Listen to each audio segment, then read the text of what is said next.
This episode is sponsored by Realtor.com, who wants you to take advantage of your free profile on Realtor.com. By claiming and completing your free profile, adding a photo, and all of the information that puts you head and shoulders above the competition, you're on your way to receiving free leads, helping search engines find you, and staying top of mind with past clients. To learn more about claiming your free profile, go to Realtor.com/profile.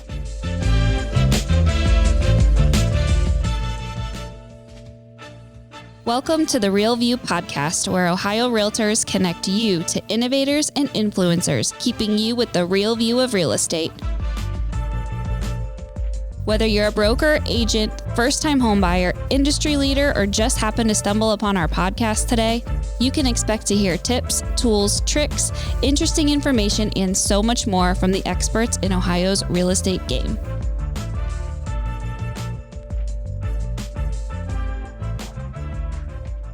Hi, everyone. Welcome back to the Real View podcast. I am your host, Allison Wiley. Joining me today is our very special guest. He is the Franklin County Auditor, Michael Stinziano. Michael, welcome onto the show. We're really excited to have you on today.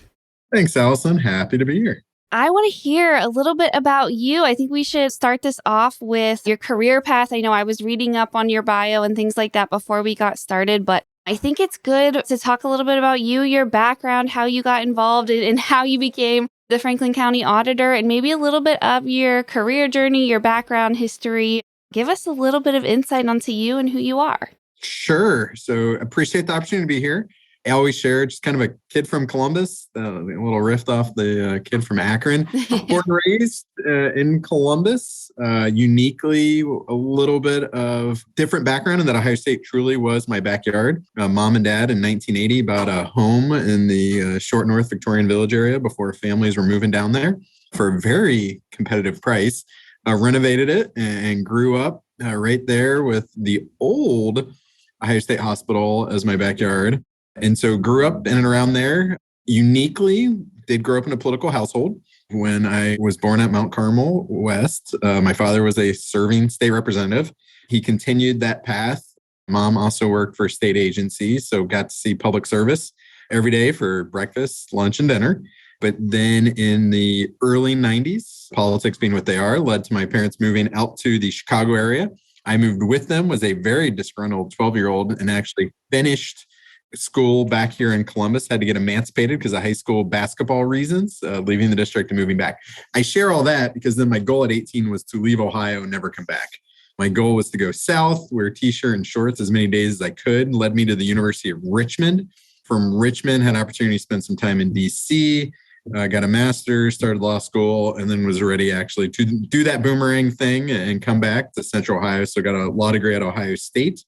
When I came back while at Ohio State Law School, worked for Secretary of State Jennifer Bruner, led to an opportunity to become director of the Board of Elections in Franklin County.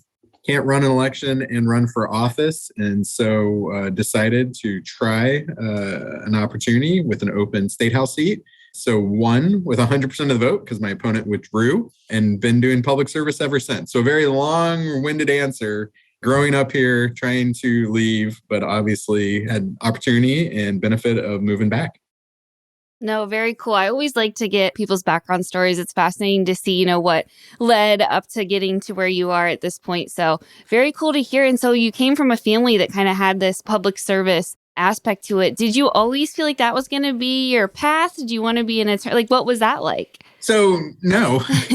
What was unique in the household that I grew up, though, before Facebook, before Twitter, before email, my dad gave out our home phone number. And so when people still had phone cords and landlines, residents, constituents, businesses would call if they had an issue or concern. If mom and dad weren't home and I raced and got to the phone before my sister did, I would be the constituent intake.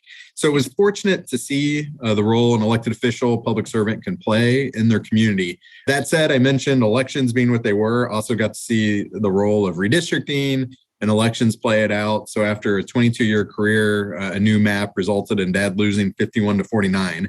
Kind of watching my family shift and move back. So really didn't want to do politics. I actually thought I was going to go into coaching. At University of Richmond, I worked with the women's basketball team for 3 years.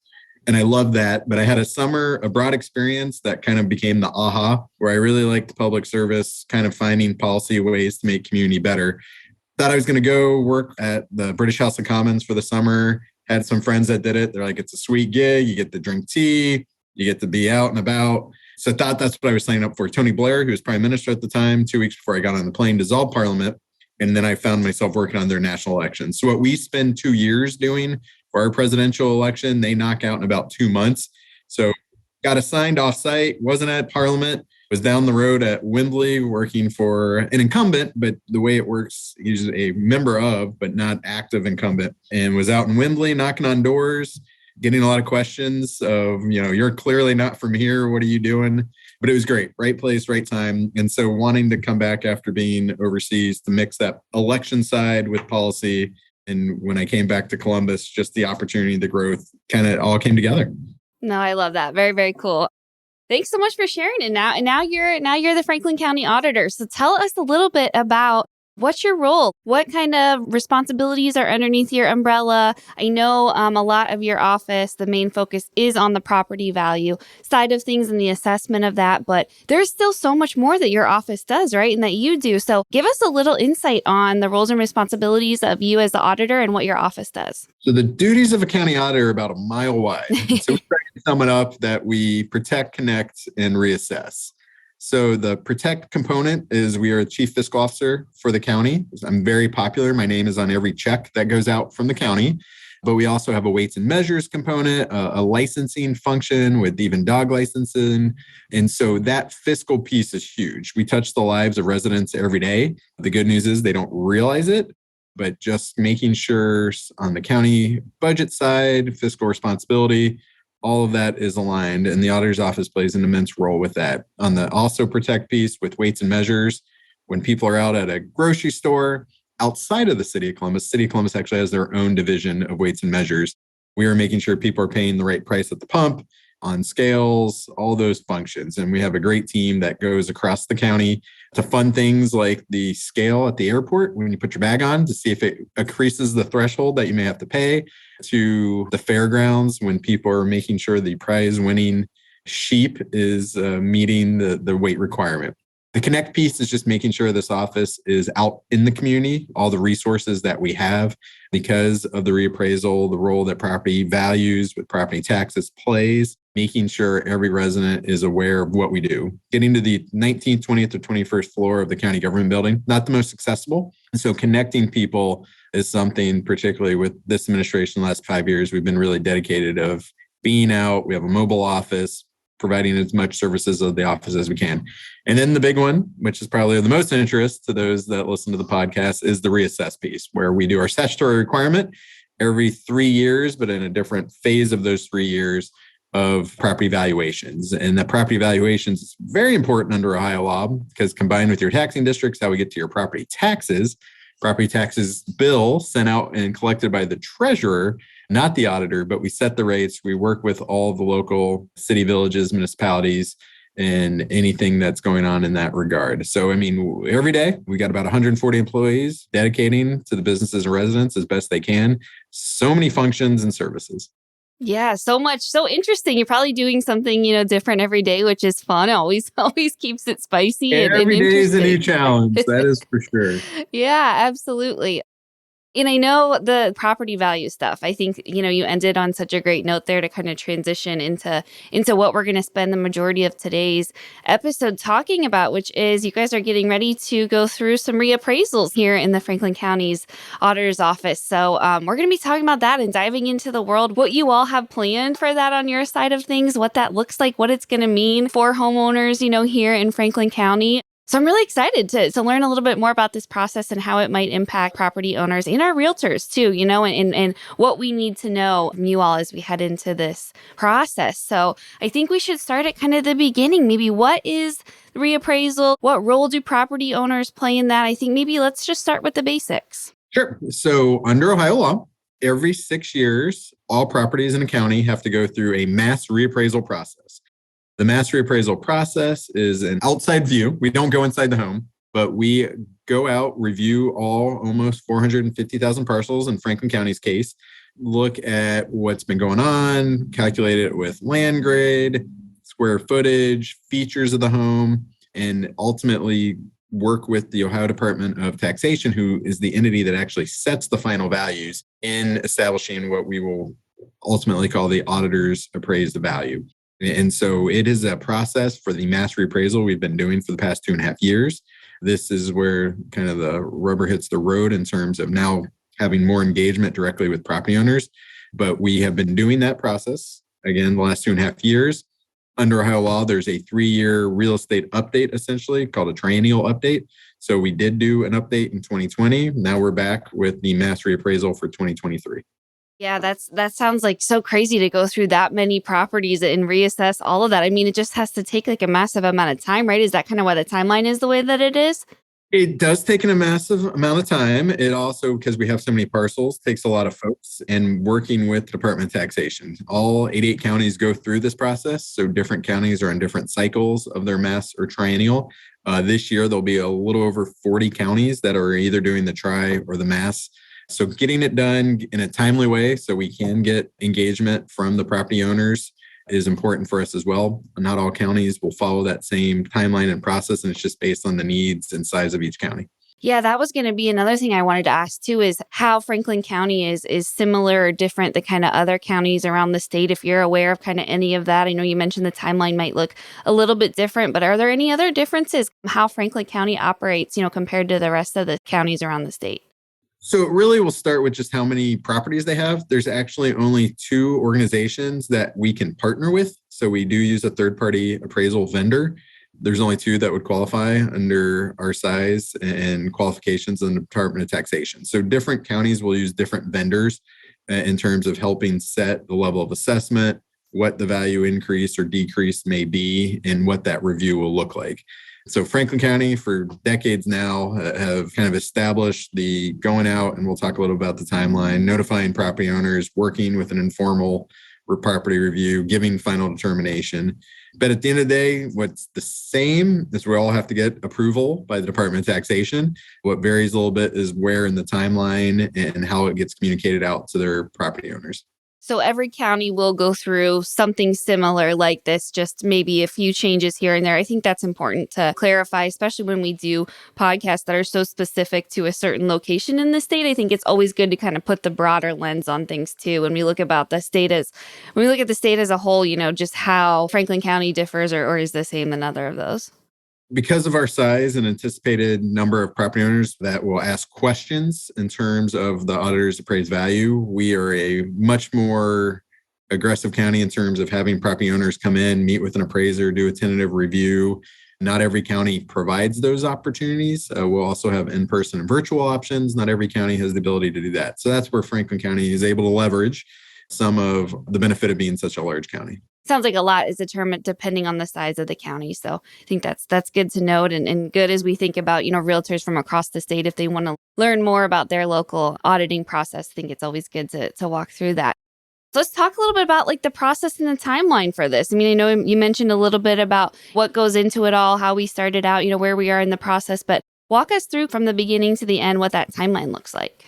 So the beginning is really not that exciting for probably the listeners. We're going out. A couple summers ago, we had a commercial survey, taking information on commercial properties. That survey is something the office had done for multiple administrations and decades, but learning from property owners of what's going on inside their buildings, what rents are, what features they have, because commercial is so unique. But then we go out, see where there's been growth across the county. We are always looking where we receive permits for municipalities. So if people have done additions, make changes and gather all that information together, while at the same time taking the entire county and creating delineated neighborhoods. So when people think neighborhoods, so we'll take Bexley, for example, you'll think North, Central, South Bexley. We'll actually even go a little more micro level and divvy up those portions. So you are looking at similar homes with similar features, with kind of similar benefits. Put that all kind of in the appraisal calculator and start plugging those numbers and working with the third-party vendor to make sure things are consistent, see if there's any outliers, see what's going on. I mean, we are looking at what median sales are occurring as well.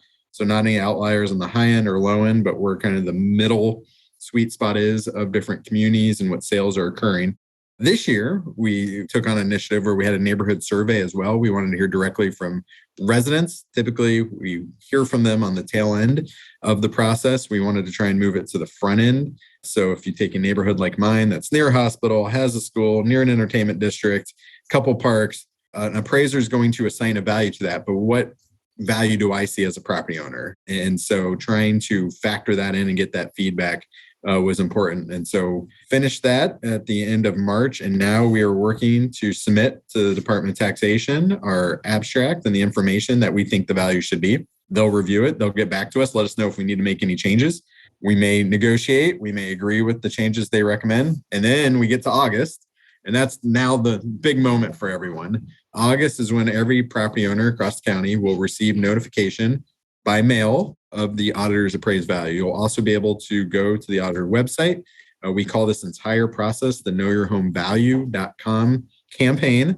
And that will be your one-stop shop of learning of everything reappraisal for 2023. So knowyourhomevalue.com is really the place to be. You can see the calendar now.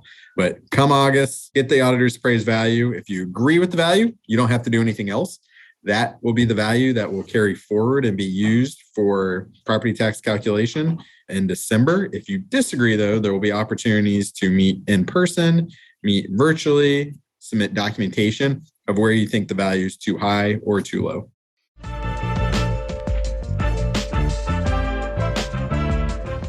This episode of The Real View is brought to you by the Ohio Association of Community Colleges. Ohio's network of community colleges provides accessible training that accommodates the busy lifestyles of aspiring real estate professionals at half the price of a traditional university. With convenient locations in every part of the state, as well as online options, Ohio's community colleges are your smart choice for pre-licensing education.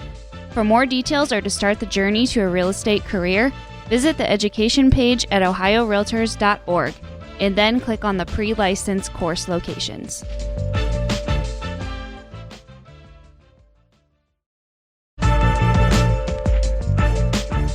Looking for a stress-free way to manage your investment properties? Do you want to save your business time and money? If so, you might think about trying property management software like RentRedi. RentRedi simplifies the entire renting process, collecting rent, listing properties, signing leases, and managing maintenance. With our software, you can easily manage multiple properties from a single dashboard, post your listings on popular real estate websites, track rental applications, and automatically collect rent. Tenants apply and pay rent right from their phone.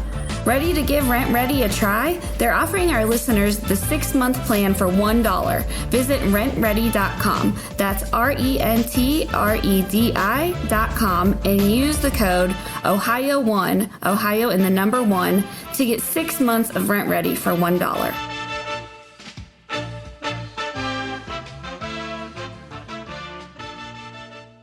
That's like super interesting. And I love that we're having this conversation at this point in time because, we're going to be leading up. Once this episode is released and you all are listening to it, this is going to be such perfect timing for that August date. So when you can go and actually see that on the website that you mentioned. So I think this is really great that we're doing this now. And I was wondering too, what role the property owners, kind of play in this, because you mentioned the neighborhood survey. You mentioned that once you do receive that information via mail or on the website, then you could come back and have a further discussion, which I think is really interesting. It's important that we know as property owners that we have that opportunity, take advantage of that.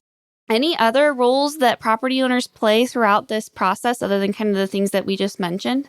Always encourage the property owner to go to the auditor website and view the characteristics of the property and make sure they're accurate. If a bathroom count's off, if square footage is off, having that information now may save you a meeting down the road to tell us that information is inaccurate. And so always encourage property owners to work with our office, make sure the information we have is updated and accurate. As we've been getting that message out, particularly this year, a fair amount of emails saying, we got rid of our garage and now it's a bedroom, or this person consolidated where it was 2 bedrooms into 1 and it hasn't been updated. This process helps make sure that the data we use is accurate and as efficient and effective as possible. Yeah, absolutely. Good stuff to know for all the consumers listening and realtors who are working with your clients. Make sure they're aware of this. So important. We mentioned kind of some of the things that go into what determines a property value, bedrooms, recent renovations, additions, adding on. What else goes into determining those property values? It goes as simple as the land grade, a little bit, the neighborhood characteristics, all will be factored in. And so as we look at that delineated neighborhood, trying to capture like properties and then recent sales. Sales will help drive the valuation, kind of shows us where the market could be. That's why we are seeing what we call kind of the perfect storm across Franklin County. It has been such a hot real estate market the past 4 or 5 years. That is why values are going to be going up at another historic number.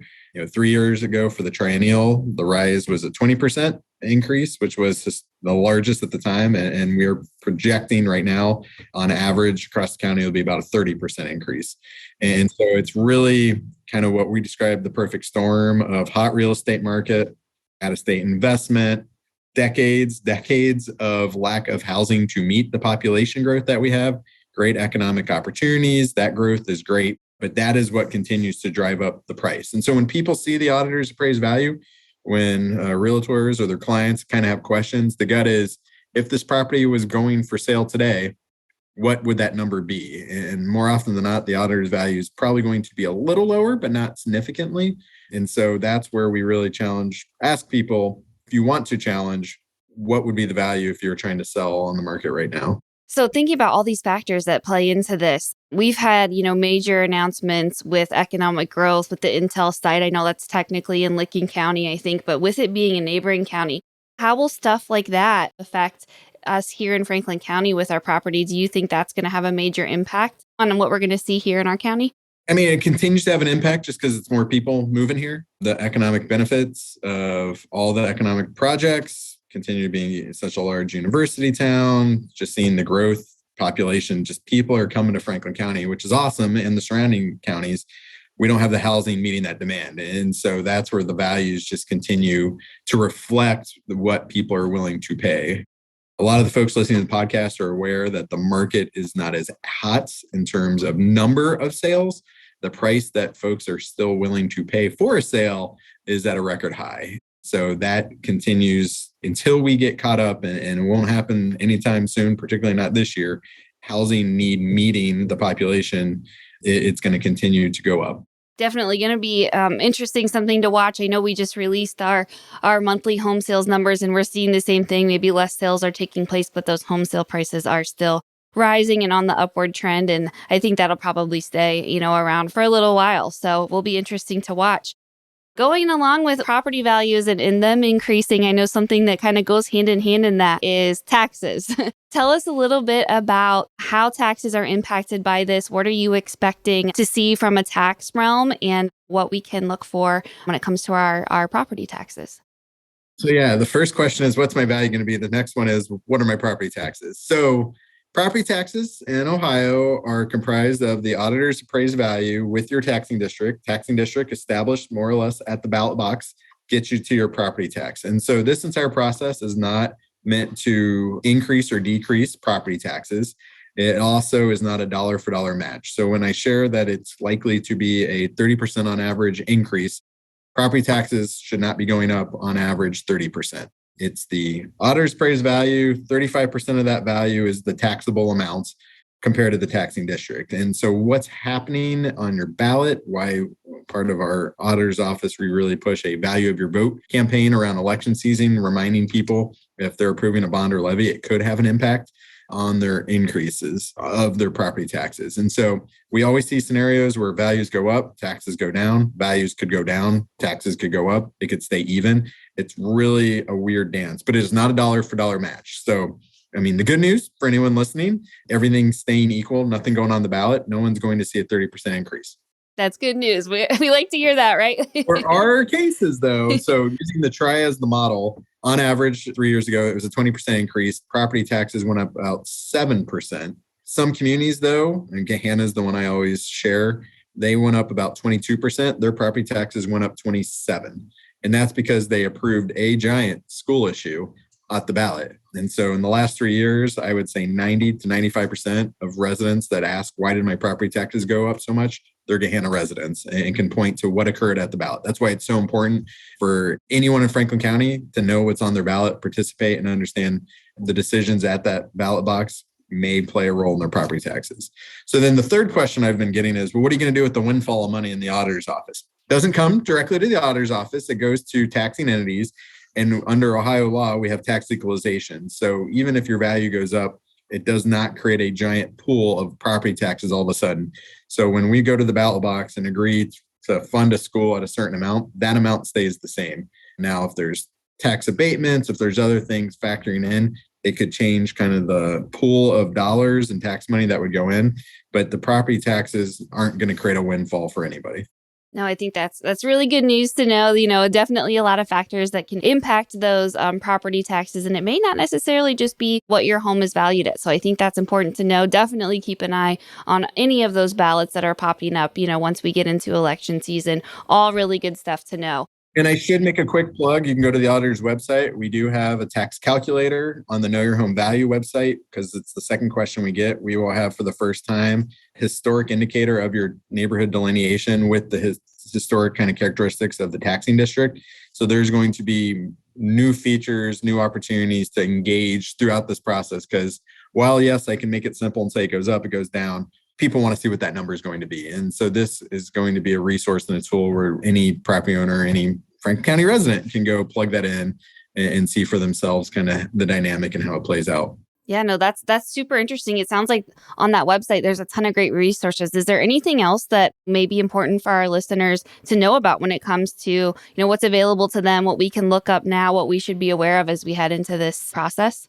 So what's available now is really that calendar of events and some videos kind of describing what the process is going to be. As we get closer to August and getting the values out there, more information will be added. We're also sharing that what we're seeing in Franklin County is not unique. It's actually happening across Ohio. The triennial counties, so the number of counties that are doing the smaller reval this year, on average, one county is going above 40%. I think the lowest we saw was 22%. So this is something occurring across the state. And so we will have that information because we don't want people just to feel a perfect storm in Franklin County. It's really occurring across the state of Ohio. But once folks get that tentative value, again, encouraged to schedule a review.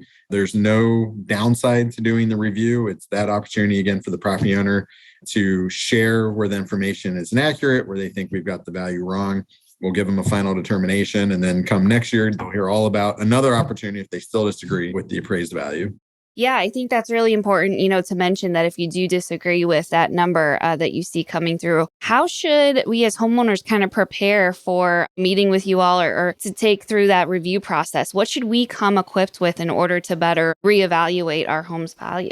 So when you go to the Know Your Home Value website, that will have some of that information, but a recent appraisal is probably the best indicator. Looking at other neighborhood sales or kind of showing pictures. I use, again, my home got renovated in the 80s and still kind of has an 80s kitchen.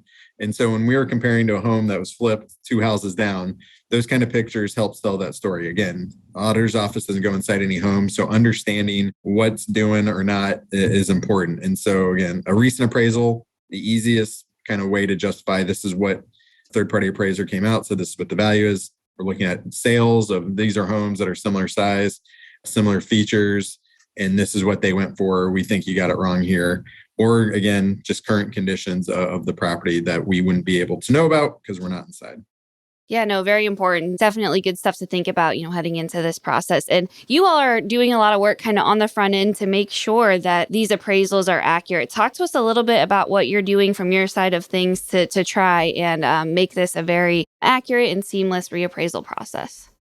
So I mentioned throughout, and I appreciate kind of dropping these things in. So the first and foremost, what I heard leading up to last time we did the try was a lot of property owners feeling they were being compared to properties that were at a characteristic of their home. So we really have added more delineated neighborhoods. That way, when you go to the Know Your Home Value website, you're able to look at these were the properties I was compared to. So really going with a more micro touch. I had great examples when I've shared of a community in Dublin that was this huge neighborhood. And we were able to break it up into 4 delineated neighborhoods. And that resulted in 2 of them going down, 1 going up and 1 staying even, where before the whole thing was going up because the one component was just such an outlier. So expanding that delineated neighborhood, huge. I say delineated a lot. People don't always get it, but you'll be able to see kind of where it breaks out and the role it plays. You mentioned the neighborhood survey, had great participation in areas that will help factor in where we establish the initial auditor's value. That's closed but no one should feel, oh, I didn't get to participate. I feel like I've missed an opportunity, because then take advantage of the informal property review process. And then always look at the information we have on the auditor's website and make sure it is updated and accurate. And if it's not, just email me, Auditor Stinziano at franklincountyohio.gov, and we will get it fixed. There you go. No, very, very cool. And then I kind of want to end on one last thing. So as realtors, what can we do to assist in this process? How can we best guide our clients? Is there any advice that you would have, as realtors for us as this process develops and goes on? What should we kind of be doing, or how should we be guiding our clients through this? We always appreciate just reminding them to visit the auditor's website, make sure the information's updated, as well as be on the lookout for the knowyourhomevalue.com website and kind of engaging with that. What's always disappointing, and it happens more than I would like, is people get that tax bill in December, and that's the first time they decide to engage with us, when we've got years, and particularly an important 4 or 5 months here, working with the auditor's office to make sure we get the values. Because by the time you get to December, you've only got one more bite at the apple, and you've missed 2, 3, 4 different opportunities to engage. And so just reminding them of that process, visiting the auditor's website, checking out their property card that we have kind of as the digital footprint. Those are things clients can do every day. Does not have an impact. If there's questions, always can email the office, and we will get them a timely answer. It should hopefully help them. Well, this was so awesome, Auditor Stinziano. I want to thank you again for this wealth of knowledge you shared with us. I know I learned something today. As a homeowner in Franklin County, I'm going to be looking up some of my stuff later today as we wrap up. But great information, and thank you for your time and for joining us today. Thank you. Appreciate the opportunity, and feel free to follow up with any further questions for anyone that's listening. We're here to be a resource and understand kind of that property value is so important, and we want to get it right and work with the property owners to help establish that. Yeah, definitely. Thanks again, Auditor. And to all of our listeners, thank you guys for tuning in. We'll talk to you next week. Thank you for listening to The Real View. That wraps up today's episode. You can keep up with the latest on the podcast at ohiorealtors.org/therealview and on Apple or Google Podcasts, Spotify, or wherever you listen. Have questions, comments, or suggestions? We want to hear from you. Email us at podcast@ohiorealtors.org. We'll see you next time.